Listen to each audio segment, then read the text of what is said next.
So, yeah, now over Zoom we have Dr. Eddie Capparucci. Yes. I always have to, names were never easy for me. Let's just put it that No, way. it's okay. They're not easy for me either.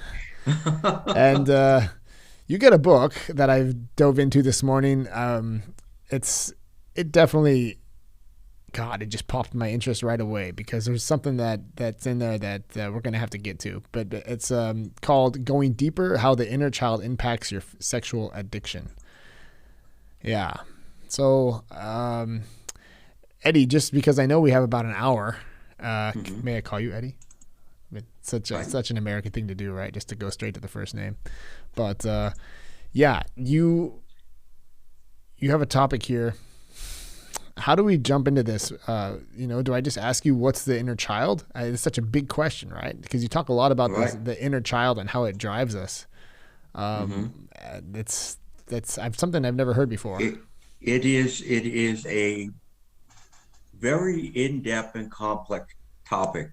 And that's why it took me about 3 years to write the book. And when I was about halfway through, about almost 2 years into it, I threw 80% of it out that I've written and went back and rewrote it all again because it was my objective was to try to symbolize this process as much as possible for people. The inner child in and the inner child has been a concept that has been around for centuries. Okay, philosophers have been talking about the inner child, uh, as I said, for a very long time. For me, the concept of the inner child is that he serves as this emotional storage unit of past pain point that we have endured when we were children and teenage adolescents and teenagers that were never fully resolved. And what happens is those pain points come back and haunt us today through these negative events that happen in our lives on a regular basis. So as life comes at us, bringing all this emotional and mental distress, what happens is it winds up activating our inner child who what he's doing, he's equating the event that happened today with something from the past and he is trying to bring them together. It's like two worlds collide, Yeah. but in bringing them together, what's happening is in many cases, what he pulled out of that storage unit doesn't really equate to what happened today, but yet our emotional distress, our mental anguish, it increases and intensifies. And that's done on a very subconscious level that we're not aware of. And so, therefore, we want to do something about this what I call muted discomfort. Yeah. And we find different ways to distract ourselves to get away from it. And in many cases, it's addictive behaviors. It's addictive behaviors, and the addictive behavior that you concentrated on was the sexual addiction, right? Yes, the one I focus on is sexual and pornography addiction. Actually, now I refer to them as problematic sexual behaviors. But yes, that's what it is. But it could be in many other things that, a person would run to, whether it be food, it be exercise, it be work, alcohol, drugs. There's just so many of them. And it's such a hard thing to. I mean, you say that like as a parent myself, I look and I think about what am I doing with my kids, and if I'm doing the right things, and how am I scarring them. And that was one of the things as I was reading, I realized like the responsibility became almost tangible to me as I was reading through, thinking, gosh, what have I done that when I leave my kid in the room, alone, and I walk away from them, because they're not doing what I want them to do. So I'm just going to be like, okay, I'm leaving you here. You deal with you. And so they have to come chasing after me, right? And so that could be something that was in my childhood. As a Right. child, and my parent did that to me. I do that with my kids, and then as an adult, that could actually be a triggering point. So that if, like, as an adult, I'm walking around and someone walks out of the room with me, or having a confrontation, and then that could trigger me to yeah, these feelings are so deep down. This is such a deep transaction that I had with my parents in this trusting situation as a child, that is that correctly said, or am I? Absolutely. Absolutely. One thing that's very interesting for people who read the book is in many cases, what they do is they start to look back at the way they've been parenting their kids, and they start to wonder, oh my gosh, what kind of, you know, distress have I caused in their lives, and what kind of, issues are they going to have? Have I given enough affirmation? Have I paid enough attention? Have I left them feeling bored too many times? Have I challenged them to be curious in their lives? Have I taught them to be outwardly focused? So yes, I mean it all comes, rushing back to us saying, not only do I see what my parent did or did not do, but I also start to look and say, oh my gosh, what am I doing to my own kids? And what I have to do with my clients to say, you know what, that's great. I'm glad you're seeing that there may be something wrong there, but we need to push that aside for now. Okay, about your parenting skills. And we need to focus on what you went through, because until we fix that, it's going to be very difficult for you to be able to fix your own parenting skill. So we have to take it one step at a time. Well, the first step that's going to be, I'm just going to be open and honest with you, because I feel like that's what podcasting is all about, right? We have no one sitting over us, so I can pretty much just say whatever I want to say. So without opening the world to my own sexual deviation, I just say, porn. Like I got the feeling already in the first two chapters that the fact that I look and watch porn is some type of sexual addiction, because of the responsibility that goes along with that, right? So I was talking to my wife. I knew that we were having this conversation, obviously, so I was talking to my wife this morning about it, and talking about our kids, and we have one boy, and I know that it's a topic with this generation of cell phones and being able to just type in a URL and have the most obscene sex videos without paying for anything. There's no barrier there anymore. And, I never had that growing up as an adolescent. So I see that as a very problematic situation. But that's not. I thought that's what we would be talking about today. But I actually realized as I was reading this that what about my own? So like, just to go back and stop putting the focus on my kids, is talk about myself. Like, so I'm looking at porn. The women in there's no healthy woman that's mentally healthy woman doing this. I am so glad you bring that up, Remington. I am so glad you bring that up, because when I sit there and I have to work with men, and I'm sorry to cut you off, but I mean, it was just, I've heard very few people say what you just said, and it really touches my heart, because there are so many men and even women who believe, oh, there's nothing wrong with pornography. Pornography's fine. These women, they're doing it on their own. They're doing it because they want to make money. They want the notoriety. And I always ask them this question. I say, tell me that time when you met that 12-year-old girl and you said to her, hey, tell me, what do you want to be when you grow up? And she said, oh, I want to take my clothes off in front of a camera and have sex with strange men and women. When did you meet her? And of course, I've never had anyone who's been able to answer that question. Now, what I followed it up with is, I'll bet you that young girl exists. But if she does, someone or someone's have hurt her very badly.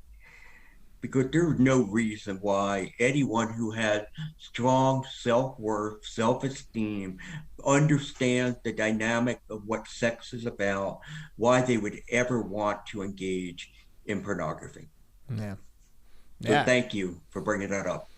Yeah, it's a hypocritical thing, right? Because like, you're so disconnected, and it's kind of like, as I was talking to my wife about it this morning, she just was like, well, kind of that response, like, well, I mean, it's not. It's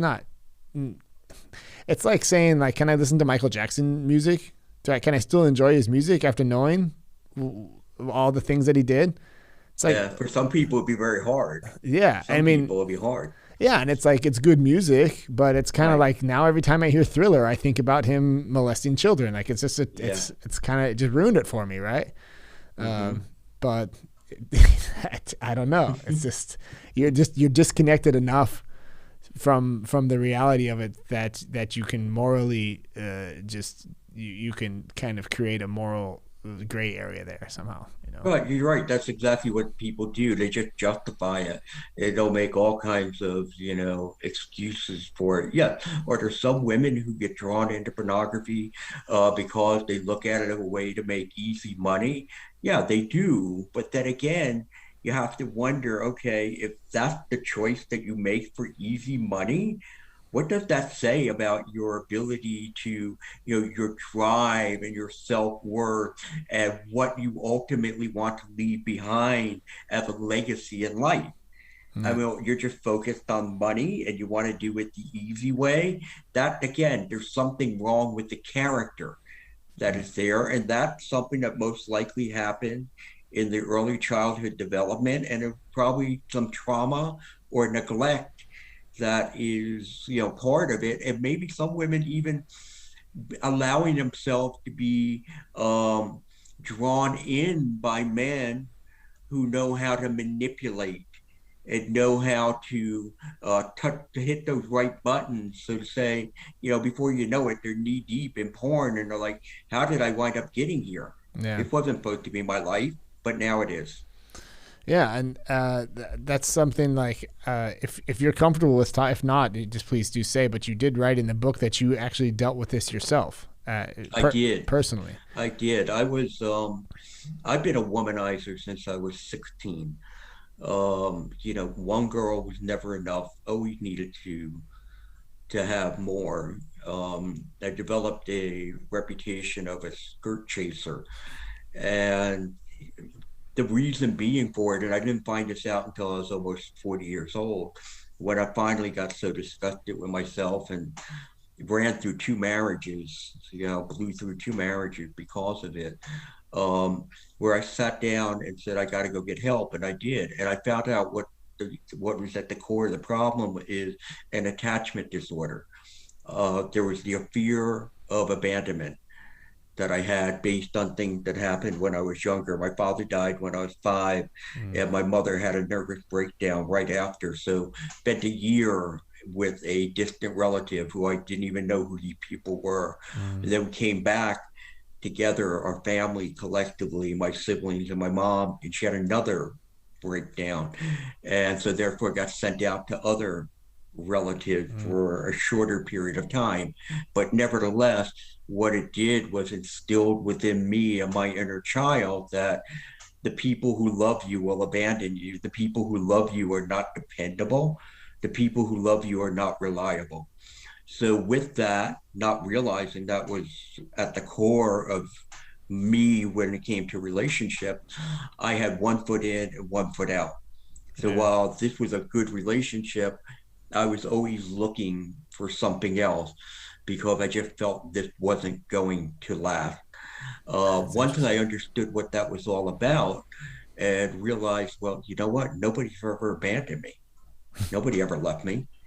Um, and being able to deal with that and cope with it. And I met my current wife, and we've been together now, it'll be 25 years in January, and I've been faithful that entire time.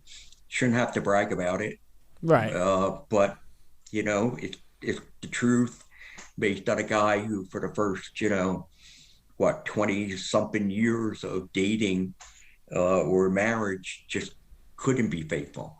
Mm. So yes, I dealt with this. I know what it's like being in these men's shoes. I understand what it's like for the women who have been betrayed and the pain that they have. And that's why, again, this has been a ministry that God called me into about 15 years ago, and I've been practicing for about 10 now, just to try to make a difference and try to help people heal. That's awesome. I mean, I have just when you share that open story, I feel like sharing one from I have a similar upbringing in the sense of like having when you said one foot in and one foot out, I had that too. I just had like through just divorce and family being the kind of families separated. My mom separated with my dad, and I had I think just because of that, I've always wanted to make people happy, and I've had like this being kind of between two parents. I'm this like people pleaser, right? And in high school, I was definitely also the womanizer guy. They just called, in my generation, they called us a player. In your generation, they called you a skirt chaser. I was just, they just kind of called me a player, and the girls knew it instantly. Like, oh, don't, he just tells you what you want to hear, just to get what you want, and Yep. it's so typical of I feel like of our society to not really, like, you kind of get a high five for that as a guy, right? Like, you're kind of like, good for you. And even your dad's kind of like, yeah, man, you're playing, like, girls can't do that, but the boys, it's okay. He's just playing around. He's just playing the field, Yeah. So you actually almost get supported for that type of actions, right? For those types of actions, which is, I don't know what it's like these days. Like I said, my son is still too young. He's not into that yet. I still got a good 5 years, I think. I hope. But Yeah, I mean, it's important because we should go back to Remington Wood. You said earlier that pornography is so accessible, so easy, and kids at a very young age are now being exposed. We've seen cases where kids as young as 4 and 5 have seen pornography. The average age now is about 11, which is far too young for this stuff to be coming into their brains as they're developing. But the message that pornography is delivering to little boys is it's okay to objectify little girls. But worse yet is that it's teaching little girls it's okay to be objectified. right, And that's why parents, in my generation, parents didn't really talk to you about sex too much. We've been encouraging people over the last 40, 50 years, have that birds and bees conversation. But now it's even more important than ever before, and especially at a young age, at around 10, to say, hey, guess what? There's some very inappropriate material and images that are out there on the internet, and you need to be very careful about not seeing those.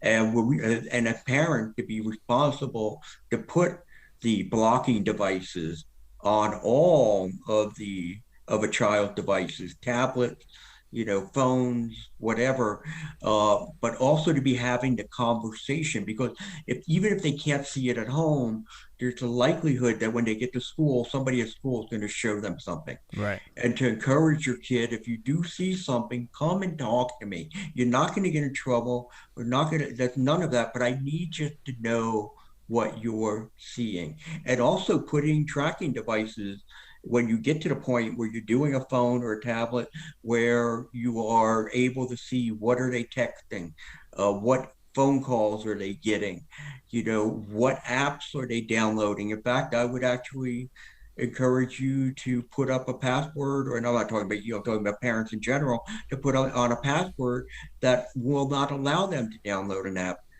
unless they get permission to do so. We need to be more diligent than ever.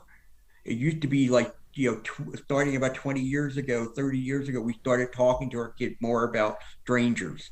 Okay, it became a bigger talk about how to deal with strangers. Now it's about strangers, pornography, internet. We have to have those conversations at a very early age. Yeah, the internet, it's just like one of these things that we just don't see it's infiltrated everything, right? How it's and also what it does to talk about, like, does it with dopamine and with these different chemicals in your brain, the hits that you get, just not only like just with porn, but like also even just watching a Netflix movie, these hits that it's hard to replicate that in normal life afterwards, right? It's hard to get away from that. Right.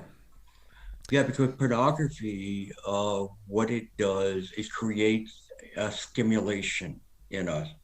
And that what that stimulation is the neurochemicals in our brains that are being highly activated. Um, the brain produces a certain amount of dopamine. Dopamine is a pleasure enhancing chemical. There are others such as serotonin and oxytocin. So when we have these pleasurable experiences, like for a child who's 10 or 11, it's their birthday and they're celebrating and they have a party, there's a lot of dopamine and other neurochemicals that are rushing through their brain, creating this high level of energy and excitement and stimulation. And the same thing happens when we have sex or if we're looking at porn. But what happens is if we're looking at porn on a regular basis, what we're doing, we're producing again these absorbent amount of neurochemicals that the brain is not supposed to be producing and holding. And after a while, it gets to a point that you have so much of it that we reach a point of tolerance. And it's like, you know what? What I've been watching with porn just isn't doing it anymore. I Yeah. can't, just looking at naked people are not enough. I need different. And with that tolerance, so now becomes the idea of let's escalate to something else so that I can continue to get that same level of excitement going on with my neurochemistry.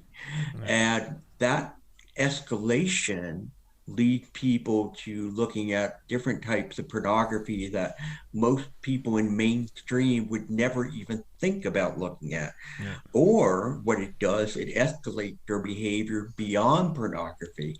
So now what they're doing, maybe doing video chatting, or they're doing sexting, or they're looking at different apps, take what they saw with pornography and they want to now act out with it.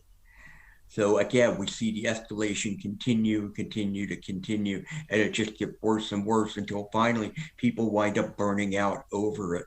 And this is where you even see what some individuals, again, not all, but some individuals who get caught up in child pornography, they are not pedophiles. They have no interest whatsoever in ever touching or having sex with a child, but they see these images that come across the screen, and to them, it's almost like these aren't real, but they're different, and therefore they become erotic. Yeah. And that's what I've seen with several people who wound up getting caught in child pornography stings along the way. Yeah, that's something. That's a dark topic, because I mean, it's just another level of sadness and disruption because now we're talking about children that are literally being filmed, but I guess when I was listening to that, I was thinking about the way that to bring it back to the inner child again, really to say, okay, well, let's see. Okay, Remington, you're still looking at porn. It's just easy just to take me because, and so how do I give that up? I have to unpeel the onion. I have to go down into my childhood, and I really have to. Do I just sit on the couch and just tell you about my childhood and until something pops up, or you know? Well, the way it works with my inner child recovery process, the way it works is that we will go in and I have identified 9 different children. Okay. And these are kids of different pain points that people suffer from. So, for example, there's the unaffirmed child. That's the child who grew up in an environment where he may have received a lot of criticism or did not get much in the way of praise at all. They grow up developing very low self worth and self esteem about themselves. So, what they're chasing affirmation. That's what they're looking for. So whenever they get married and they're married to someone and there's someone who now shows them attention and telling them how wonderful they are, even if they're happy in this relationship, their kid is screaming, we need more of what this person's giving us. We have to have more of this because what you have right now with this marriage, I don't know if this is gonna last. I don't know if one day this is going to go away. So we need some of this. And so therefore you'll be pulling that person in. Mm-hmm. The unnoticed child, that was one for me, the unnoticed child, but again, with the attachment disorder. Yeah. So therefore, even if I was in a relationship and I liked that girl at the time or that woman at the time, and now this other woman pays attention to me, I'm just like a moth to a flame. Yeah. And I'm there. And then I'm there, and then I'm there. And why? Not because there's anything wrong with this relationship. It's just that my inner child is saying, I can't trust the person we're with, even though they probably have done nothing to earn that distrust. Yeah. But I can't trust them. So therefore, I need to look for the backup plan.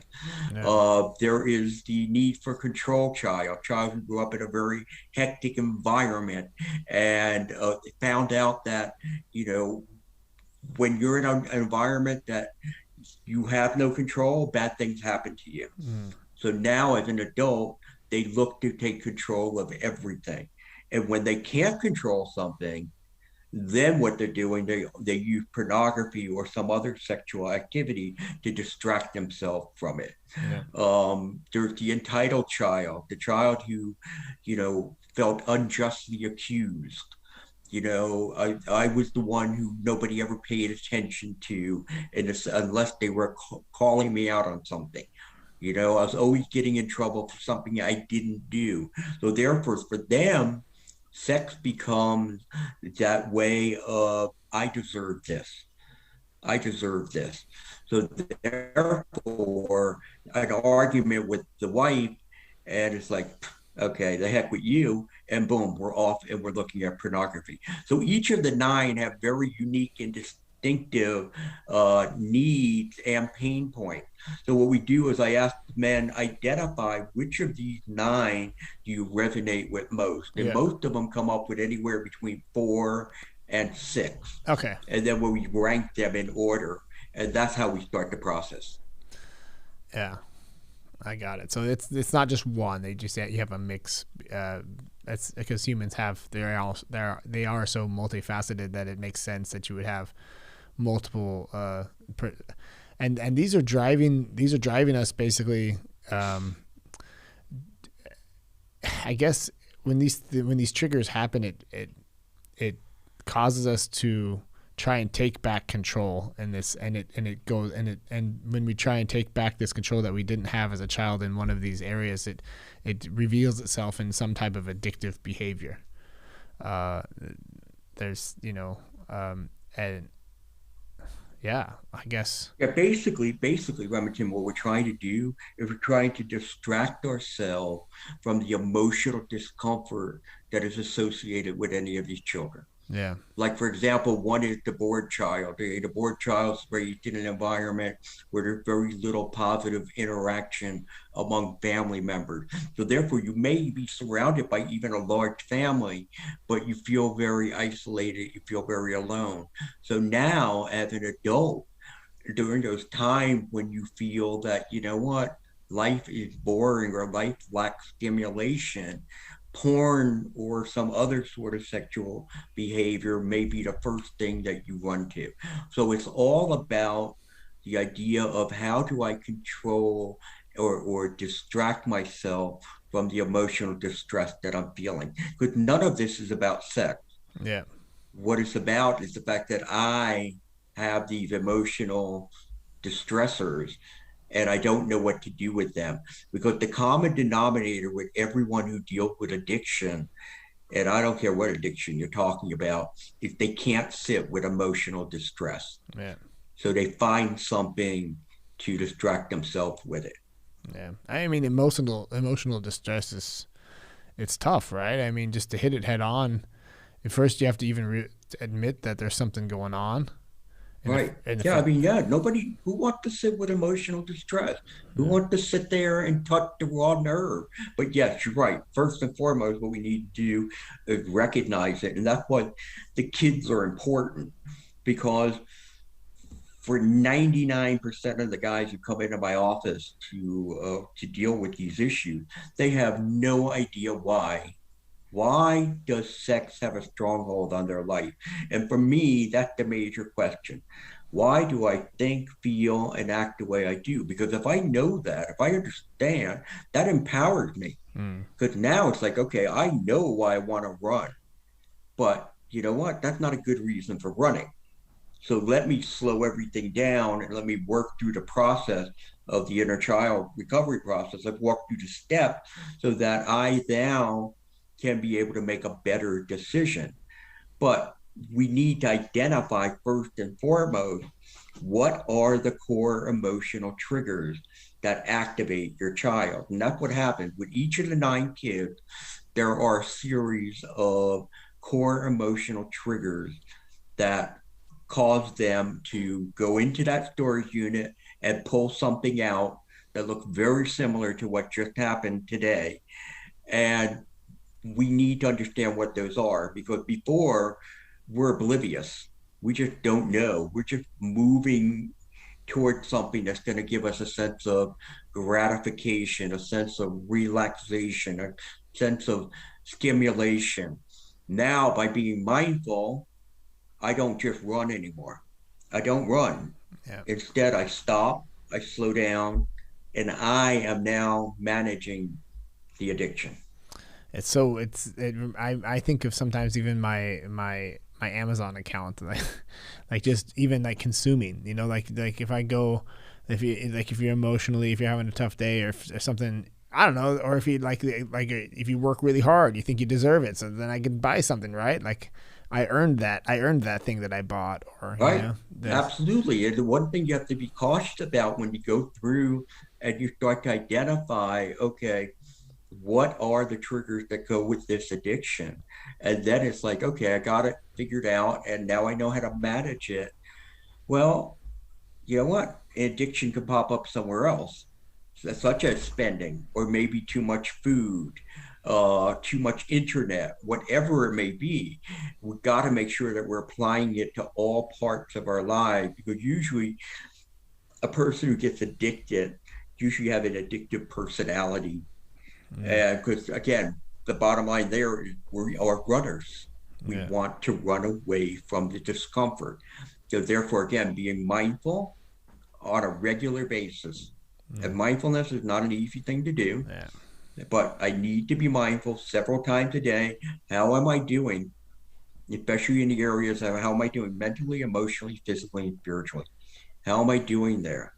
yeah. Because if I'm drained in any of those areas, bad things happen because the brain is screaming for stimulation. The brain is screaming for stimulation. Yeah, stimulation. Yeah, the brain wants. What is that? Gosh, the brain just wants to. It's Comfort. We it, want it comfort. wants to be. That's what we're looking. That's ultimately what the inner child wants. It is ultimately everything. It's what we all want. I want comfort. Yeah, And therefore, I'm going to do whatever I can. So therefore, I'm not feeling comfort. I got to run to the refrigerator and go get a pint of ice cream. yeah, Okay. You yeah, know, I'm not feeling comfort. So therefore, I want to go and pick up my phone and, start chatting on that, app that's out there, the connection apps. I'm yeah. not feeling comfort. So you know what? I need to go and binge on Netflix for 10 hours when I should be doing other work. Yeah. Comfort. And we search this comfort out, and it feels like, why is that so baked into us? Like it doesn't seem like it's a good trait to have for the evolution. That or whatever.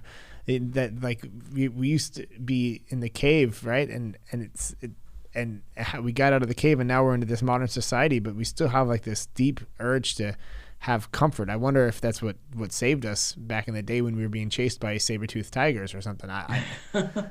Yeah, I think comfort has always been security, has always been a mainstay of the needs that men and women have. Um, but I think as technology has developed, as the demands on us have increased over the decades, that we look more and more for ways to provide comfort. And the thing with pornography, especially, if it creates a lot of isolation. Right. And that with that isolation brings a sense of comfort. I don't have to worry about responsibilities. I don't have to worry about, what people need from me. I don't have to worry about what I'm supposed to be doing. And that's why even one of the biggest addictions we've been seeing in the last 25 years now is on the video games, Yeah. especially with kids. They become addicted to it and they want to play it all the time. And what they're doing is, again, they're running away from whatever emotional distress they have. In most cases, boredom, because they're not surrounded by peers as much as they should be. So I'll reach out to my peers online, but those aren't the real uh, nurturing relationship that we should be having. I mean, so when let's say it's the weekend and I'm hanging out with the family and it's, I have my things. I got to go in the garage. I got to do the things I want to do. I really want to spend time with the family. I really want. I mean, I that's what I'm doing. That's why we work all week so that I have the weekend off. So I spend time with the kids.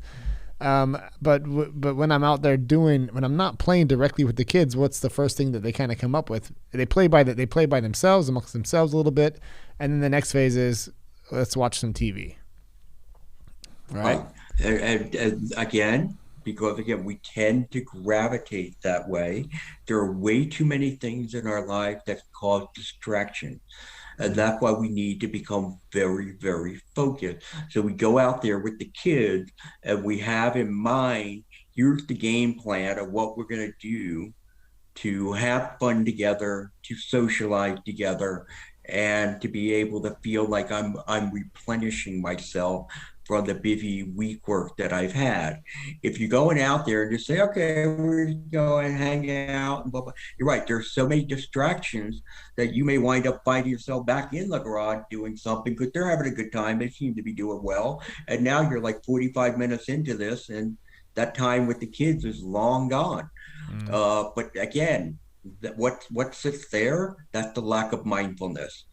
I need to be with my kids. I need to be spending time with them. That is the balance I need today for today in my life. Tomorrow may be, oh, I have more work than I have family time. And that could always shift.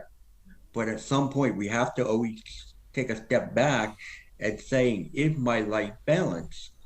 Because many times it's not balanced. And that is when now the level of discomfort happens because I feel guilty about the relationships I have and I'm not nurturing them, or I feel guilty about the fact that I'm not doing enough of community work or whatever. And so what am I going to do? I'm going to go run to something that is going to provide me comfort. Yeah, and it just it makes it even worse, right? Because then you're not even correcting maybe what you should have been doing. You're just hiding. You're pulling yourself even further back and further away from Yeah, well, because that hiding, believe it or not, is what that is. That's a negative comfort zone. Yeah. I want to stay in my negative comfort zone, so I hide. I feel like between my wife and I, the differences just are so obvious in the pandemic. I'm definitely like, I'm good. I don't have heart. I'm staying inside. I'm in my cave, and Franzi, she just wants to get out. This bugs her so much, and I get it. That's her personality. But I realized, like, gosh, I must have really been one of those people that just stood in the cave, Like, I'm surprisingly okay with it. Like, just Yeah, yeah. men do really well with autonomy. we have that sense of, yeah, no, this is good. Even me with my office, okay. I mean, I could literally stay in this office 10, 12 hours a day. I have enough to do between writing the third book and my practice and the articles and this course I'm developing for a university. I have more than enough stuff to keep me busy. But there's life out there, including family, Yeah. that I have to deal with, that I have to actually deal with is not a really good way I to know what put you that. mean. I know what you mean. Yeah. that I have to nurture, that I want to be with.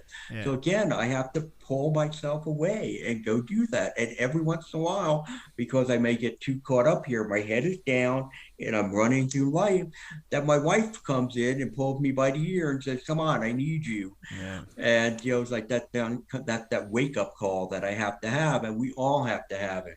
And it goes back to that point I just said. Too many of us are focused. We have our head down and we're just running through life. And as opposed to having our head up and looking outward to seeing what are the want, needs, and desires of all those around me. Yeah. It's normal, so I don't have to feel so bad about it. That it's just funny how you do that. You set up your life. You have this whole thing. You go to work. You make the money so that you can put the food on the table, so that you have the weekends off. And then I spend the weekend working on another project, and it's just so it's like why why? Well, because of lack of priorities, first and foremost. Yeah. There's a sense of, remember, busyness is another way of distracting ourselves. Right. Right. If I stay busy, I can't think about any emotional or mental distressors that I have. I just got to be doing what Okay. I'm doing. Yeah. The other thing is with kids, especially small kids, and if you have a few of them, they're draining. Let's face it, they drain us. I mean, because there's, they have so much energy and they have needs and they have desires that, we have to put our time there while we're looking and saying, oh, but that needs to get done. And I have to take care of this. And there's a ball game on in 3 hours. But they need me. Yeah. And that becomes, as I said, that's draining on us. Yeah. Yeah. So it's easy just to be like, yeah, I mean, I see that in some friends that I have that they just work. And I talk about it with my wife sometimes, and she's like, well, I think that it's just easier for them just to go to work. Like they just would rather work because they don't have to do all that. Yeah. Absolutely. Yeah. Absolutely. It's very interesting that a large majority of my clients, when we start going through the family of origin and we're looking at, what were some of the things that happened. And again, it's not all trauma. Yeah. A lot of it is neglect, and it's neglect from good parents. They're good people. Yeah. They're not bad people. They're good people. But yet it's the father who he has in his head. He was taught the message, your job is to go out, earn a living, and provide for your family. So they're on the road 3, 4 days a week, or they're just working 13, 14-hour days. And yes, are there some guys who just say, yeah, I go off on the road because I just want to get out of the house? Yeah, absolutely. There are those. But for many of my clients, that absent father, and then when he gets home, he's too tired to do anything, or he may go to like a sporting event or something like that, but he doesn't emotionally engage. Mm. He's not offering nurturing in any type of way, except to teach you maybe how to fix something, take care of some sort of a problem. But other than that, he's not providing any kind of guidance that makes you feel there's an emotional connection between the two of you. Yeah. Yeah, it sneaks in there. It sneaks up on you too, because, like you said, maybe if you're just not conscious about it, how are you supposed to even change? You don't even notice that's just that you go in, that you're into this pattern. And the kids obviously don't complain. They think it's normal. This is how they've always been raised. So they're not going to be like, hey, by the way, Dad, maybe you should work a little bit less and give me some more life lessons here. Like, you may be too young, but did you ever hear the song "The Cat in the Cradle"? Yeah. That's what it is. That father who just oblivious. That's what you're talking about. Oblivious. Yeah. That this is what I'm supposed to do. Everything else will take care of itself. And then it gets to the end, and then it's like, oh, where are my kids? How come they don't want to spend any time with me? And it's like, well, because you already taught them that this is the way life is. We don't need to spend time with one another. Yeah. No. Yeah. That's good. It's always good to think about this kind of stuff. I like having these conversations, especially like with a different perspective. I have to say though, like after reading this couple chapters, I'm a little bit more skeptical of myself when it comes to pornography. So I have to reevaluate that a little bit. I'm always going to be open to knowing that I have a blind spot somewhere. That's the first way to find them, right? To think that, and I don't think it's a flaw to always think that you can kind of find something new. There could be something over there that I can improve, or something over there that I can improve. I think it's a good thing. Um, but Well, what you're talking about is self-assessment. We should constantly be doing self-assessment. We should be, challenging ourselves to look and identify. I think you said blind spots, and actually, with my new book, the new book I'm writing, is Why Men Struggle to Love, is I've mm, identified 14 blind spots that men have that are the result of inadequate childhood development in our early years. We're not taught how to regulate emotion. We're not taught how to develop empathy. We're not taught how to be in a tune with other people's feelings goes on.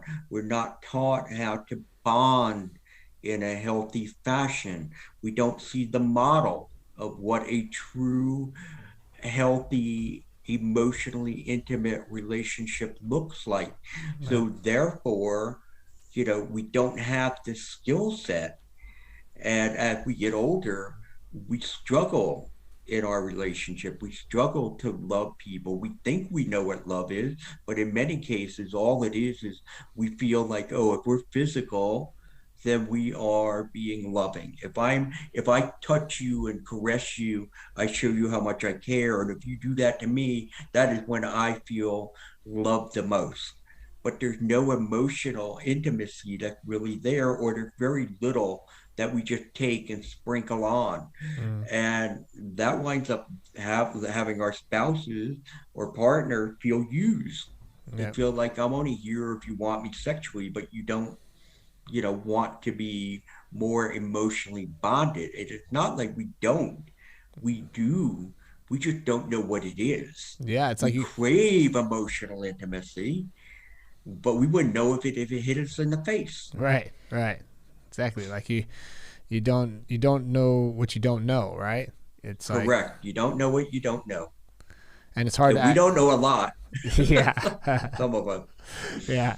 So I feel like these conversations that I've been having, always every time I'm just like, gosh, I just try and hang in there with it, because I'm just learning so much. I feel like this island of knowledge keeps growing larger, but also the shores continue to grow exponentially larger. So I realize how little I know, but that's the sobering part of having these kinds of conversations, and I appreciate you It is, taking the time for that. it Yeah. is, it is sobering. It really is. But again, that's the challenge we have to put to ourselves. That I need to understand. Why am I hardwired the way I am? Yeah. Again, why do I think, feel, and do what I do? Mm. And the only way you're going to do that is through insight. And that means I have to sit back, I have to take the time to self-reflect, especially when I've done something that I am not happy with. To be able to say, okay, what was that about? What happened there? What happened before? What do I think the emotions were that were connected? What were the thoughts that were connected to Yeah. the action? And try to break it down as much as possible so that we can come up with the rationale. Again, not the excuse. This is not the excuse for my behavior, Yeah. but it's the rationale for my behavior, so that then I can next time take a different action, Yeah. make a healthier decision. Yeah, like I used to make that, you have to make that distinction between the rationale and the excuse, right? I read that in when these women are when they come and the parent, like the partners come and they talk to you, and it's not that they're excusing the man for his misbehavior. They finally just have an answer for why, and they never even could imagine, um, Yes. uh, you know, And that's the thing about the book that has been that people have found so interesting, especially the women who have been betrayed by their partners, because it answers the why question. yeah, In fact, I received an email from one of my clients, his wife, yesterday, And in it, she wrote, she said, you know what? She's giving me an update of what she's seeing and how things are going. And she goes, there's definitely progress. I see that. But what really is helping me a great deal is I now understand the depth of his brokenness. Mm. It's not like I just married this degenerate Right. or the person who's like, he's antisocial, psychotic. That's not it. I married someone who's broken, who has all of these childhood pain points that have not been resolved, and therefore they are still causing havoc in our relationship today. So again, that gives the person who's been betrayed a peace of mind also that, oh, there's hope Mm. if they work at this, that they can ultimately change. There's like, And yeah, that's what we're looking for. right, exactly. Like before, they never could imagine excusing this behavior, but now there's a light at the end of the tunnel. Now they have a reason, and now they can work towards that goal of solving these childhood problems that are revealing themselves, rearing their Right. heads in later on in life. That's Yeah, because when you think about it, okay, let's say you are the betrayed spouse and your partner, when you're saying to them, why are you doing it? Why do you keep looking at porn? Or why are you running off to massage parlor? I don't know. Okay, well, how are you going to fix it? Well, I'm just not going to do it anymore. Okay, but you said that before and you still done it. Well, I'm going to try harder this time. mm, I mean, that doesn't give you a lot of great assurance, mm, doesn't give you confidence, doesn't help you at all in figuring out, you know, how can I ultimately trust this person again? And in fact, what's going to happen is you're not going to trust. So therefore, you're not going to get closer. You're going to keep a distance. And in keeping a distance, what that's going to do is that's just going to activate your spouse's inner child. right. And now they're going to wind up going back to some of those other behaviors again. And again, that's not the fault of the betrayed. I would tell her not to get close either. Right. I, Right. I wouldn't encourage her. Oh, no, you have to try to get close. This way he won't do that. No, you have to keep your distance. You have to protect yourself. He has to figure out, or she has to figure out what is wrong. Why? Why do I do the things I do? Yeah. And that's what the whole inner child recovery concept is about. It is about helping people understand why. Get to that core. Yeah. Yeah. It's interesting. I mean, I just think when I meditate, I tend to. It depends on where I go. It depends on what's going on in life. But to ask these, to kind of go down to the root, it takes a special type of state of mind. Like even in meditation, and sometimes I don't even want to go there. So it's like you have to, if you really have to want to, like after having this conversation, I'm going to try tomorrow. I'll try and just sit there and try and think like, okay, why is such a simple and such a nuanced question. It's there's answering that question is so multi-layered, and I think it takes a lot of work to really get down to that those core driving forces. Um, It takes men, usually if men dive in and do the work they need to do within 5 to 6 months, they're in a pretty good place that they understand, they know what kids are those they resonate with. They understand the emotional triggers that activate those children. They are working, stay ahead of that by memorizing what those triggers are, identifying the negative events that go on in their life, saying, okay, is that a trigger for my kid? Yes, it is. Okay, I need to slow everything down and go and try to deal with it. Is that not it's not a trigger? Okay, I just let it go. right. It takes about 5, 6 months to do that. It takes about 2 years though for it all to click. I Mm, mean, for everything to click, where again you start to see the transformation of the heart. You see the new guy or the new gal that is developing because of all of it, where they are not being head down running through life. They're very outwardly focused, that they are very curious, that they're learning how to emotionally engage and connect, that they're holding on to their fear, sitting with the fear, mm. and moving ahead to do the right thing. And that takes about 2 years for that to really all gel together. I like that. I like this idea of looking at, like, being interested, being open, looking around. When I moved to Germany, I had that. It took me about, I would say, about the same period of time to just because I was just fighting through the cultural changes. There's so much differences, and I felt like I had my head down, and then but that after a couple of years, it was true. Like, you kind of were like, okay, I'm here now. I'm settled in. I'm mentally, like, I'm able to look out beyond myself. I'm not just busy with myself anymore. I'm able to, be mindful in that sense, yeah, that's, And again, that comes down, that is a key component. It is being mindful, and we are not mindful enough. You mentioned meditation. Meditation is a wonderful skill to start to do. And yes, meditation is not, nobody masters meditation. You have good days, sometimes you have bad days, but yet you still got to just sit there and try to calm everything down. Yoga is another fantastic exercise for people to get involved with. Again, helping us, journaling, opening up new neural pathways to think differently, yeah, and also to continue to explore, again, why I'm hardwired the way I am. There's a lot of good things to do, but all of them, if you think about what I just talked about, yeah, what do all of them involve? Slowing everything down. yeah, We move way too fast, and we're just go go go, and that's part of the society. It's the way it is. You see people, they got to have their phone in their hand all the time, have to keep themselves engaged or busy in some way, and we just don't have that mentality to sit.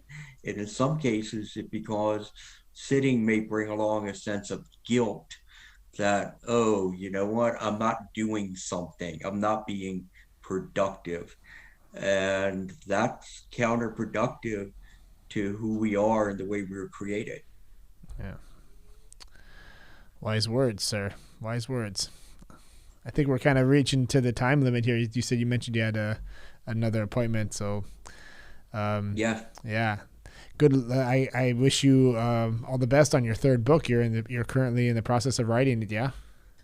Yes, and again, I'll probably throw half of it away and start to rewrite because that's what I usually do. Yeah. But I do hope to have it out sometime next year, by the middle of next year. And again, if any of your listeners want to learn more about the whole inner child concept, they can go to www.innerchild-sexaddiction.com, and there's a lot of resources there. And there's also even an online program if they wanted to uh, work the process on their own at their own pace. That's very good. Yeah, we'll share all the links in the show notes as well for the listeners. So, yeah, thank you very much for coming on the show and sharing with us what you've researched. It was eye-opening to me. I knew it would be. So, yeah. Well, thank you. Thank you for having me. And again, yeah, what happens, something usually happens when I start talking to people, they start telling their own story too. So Yeah. I appreciate you being so vulnerable. I'm sure you're vulnerable with your audience quite often. So, Yeah. but thank you. Thank you for the opportunity. All right. Then you want to stay online for a second so we can say goodbye offline? Yeah. All right. Thanks, man.